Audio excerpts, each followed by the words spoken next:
Ready to supercharge your Roblox experience but ensure how to grab those Robux with your Revolut card?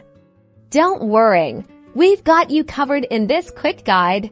First things first, head over to the Roblox website or open the Roblox app on your device. Make sure you're logged into the account you want to add Robux to.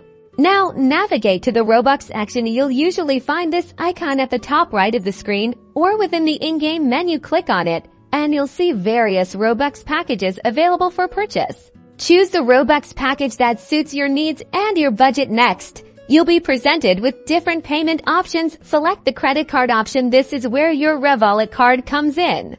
Carefully enter your Revolut card details. That's the card number, expiry date, and the CVV code, which is the 3-digit number on the back of your card. Double check everything is correct to avoid any issues. Once you've entered all the details, click the Pay Now or Submit Order button. Roblox will then process your payment, and you should receive a confirmation message letting you know your Robux has been added to your account. And that's it. You're now ready to spend your Robux on awesome in-game items, upgrades, and experiences. Enjoy your enhanced Roblox adventures.